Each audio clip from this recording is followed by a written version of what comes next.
एक आदमी कॉकरोच बन गया, पर उसका पहला थॉट ये नहीं था कि मुझे क्या हो गया। उसका पहला थॉट था, मैं ऐसे कैसे काम करूंगा।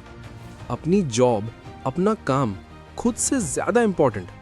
ये लिखा एक डेड इंश्योरेंस सेल्समैन ने 1915 में, और आज 2025 में मिलियंस ऑफ पीपल उसे गॉड की तरह वर्शिप करते हैं।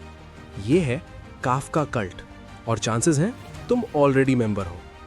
फ्रांज काफका, 1883 से 1924, प्राग।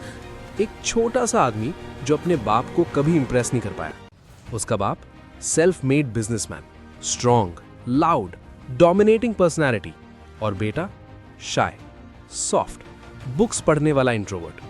क्लासिक डैडी इश्यूज की शुरुआत यहीं से होती है। बाप चाहता था बेटा लॉयर बने, फैमिली बिजनेस संभाले, नाम रोशन करे। काफका ने लॉ पढ़ा, लॉयर भी बना, पर सच, वो उससे नफरत करता था।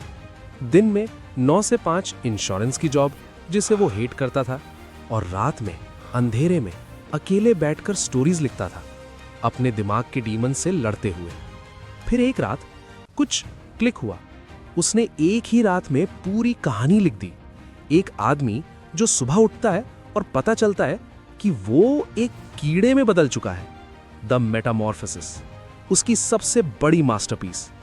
लेकिन ट्विस्ट सुनो, काफका इतना इनसिक्योर था अपनी राइटिंग को लेकर कि उसने कभी प्रॉपरली पब्लिश ही नहीं करवाया, और मरने से पहले अपने बेस्ट फ्रेंड से बोला, मेरी सारी राइटिंग्स जला देना, सब कुछ, बर्न एवरीथिंग। उसका दोस्त, उसने मना कर दिया, सब पब्लिश कर दिया, और सिर्फ इसी वजह से आज हम काफका को जानते हैं। एक आदमी जो खुद को फेलियर समझता था, आज उसे मिलियंस लोग वर्शिप करते हैं। कल्ट कैसे बनती है? बिल्कुल ऐसे।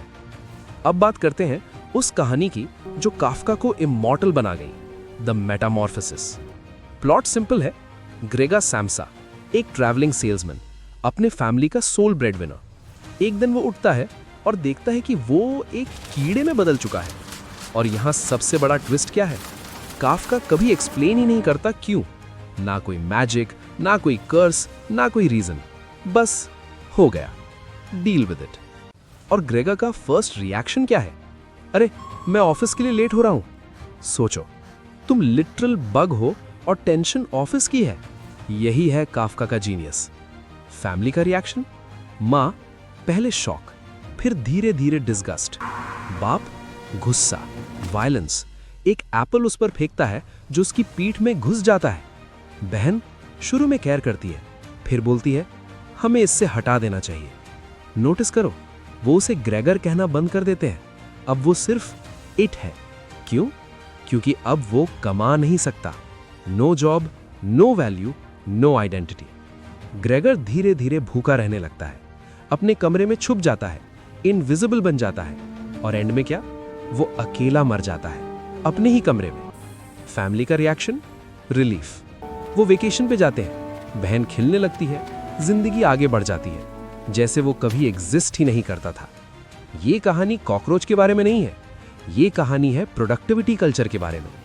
काफका 1915 में वो बोल रहा था जो तुम 2025 में फील कर रहे हो। अगर मैं यूजफुल नहीं हूं, तो क्या मैं एग्जिस्ट करने लायक भी हूं? अब रियल क्वेश्चन, ये काफका कल्ट बनी कैसे और क्यों हर जनरेशन में ग्रो करती है?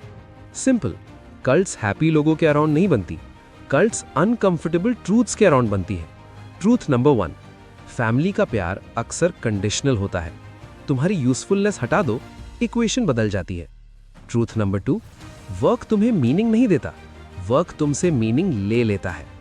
ट्रूथ नंबर 3, कोई तुम्हें पूरी तरह से समझता नहीं।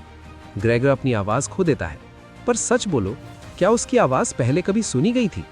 और शायद सच ये है कि तुम ऑलरेडी द मेटामॉर्फोसिस जी रहे हो। सुबह उठते हो, नोटिफिकेशंस चेक करते हो, बॉस को रिपोर्ट चाहिए, पेरेंट्स को सक्सेस चाहिए, सोसाइटी को आउटपुट चाहिए। कभी कभी लगता है काश मैं बस गायब हो जाऊं। ग्रेगर गायब हो गया और लोगों ने रिलीफ महसूस किया। अनकंफर्टेबल? हाँ। रिलेटेबल? शायद। Welcome to the cult. तुम्हें पता नहीं था, पर शायद तुम पहले से मेंबर हो। नेक्स्ट वीडियो में हम द मेटामॉर्फोसिस का फुल ब्रेकडाउन करेंगे। अगर ये कहानी तुम्हें कहीं टच करती है तो सब्सक्राइब करना मत भूलना। और कमेंट में बताओ, क्या कभी तुम्हें भी लगा है कि तुम तब तक ही वैल्यूएबल हो जब तक तुम यूजफुल हो।